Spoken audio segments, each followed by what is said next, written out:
Dans la seconde partie, vous allez comprendre comment retoucher plusieurs photos à la fois pour ne pas perdre du temps à retoucher individuellement les photos.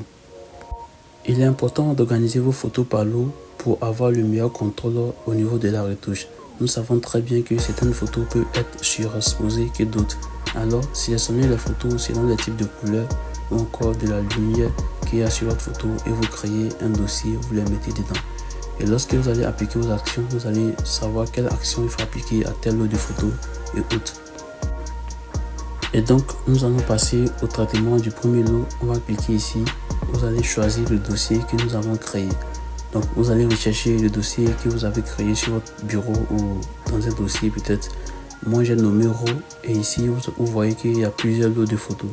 J'ai choisi le lot A et vous voyez que les images ont apparu ici. En plus, vous allez venir au niveau des paramètres ici. Vous pouvez rajouter certaines options. Par exemple, sortie de photos. Vous pouvez rajouter un dossier dans lequel les photos seront stockées après le traitement automatique.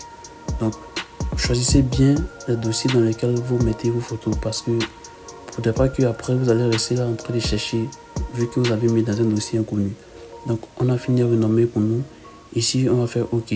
Donc, automatiquement, quand les photos seront finies de traiter, ils se retrouveront dans le dossier que nous avons créé. Ou soit encore, vous pouvez créer des sous-dossiers avec des dates. Vous pouvez aussi renommer vos photos, c'est-à-dire que lorsque les photos seront traitées, il y aura deux sources, la première photo et la seconde photo traitée. Et ce sont ces options qui sont valables, vous pouvez vous-même choisir ce que vous voulez.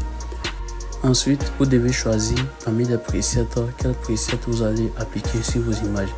Et comme on a eu à faire plusieurs lots de photos, vous devez, comme je l'ai dit, observer au niveau de la qualité de votre image de base, la couleur, l'exposition et tout ça, ça compte. Une fois que vous avez obtenu le résultat que vous voulez, vous pouvez maintenant les appliquer sur le reste des photos. Raison pour laquelle j'ai dit d'organiser les photos par lot. Et voilà, notre premier test de lot de photos est passé. Ici, on peut voir les résultats des différentes images que nous avons traitées. Voici la photo brute et la photo retouchée. Et c'est comme ça que vous allez procéder pour pouvoir lancer plusieurs photos à la fois. Donc, vous avez maintenant la clé des retouches dans votre main. À vous de profiter de cela et retoucher vos photos à votre manière. J'espère que cette formation a été bénéfique pour vous. N'hésitez surtout pas à me contacter en cas de besoin. Et aussi, si vous avez besoin de d'autres presets ou encore d'autres actions, j'en ai encore plein pour vous. Ciao, ciao pour la suite.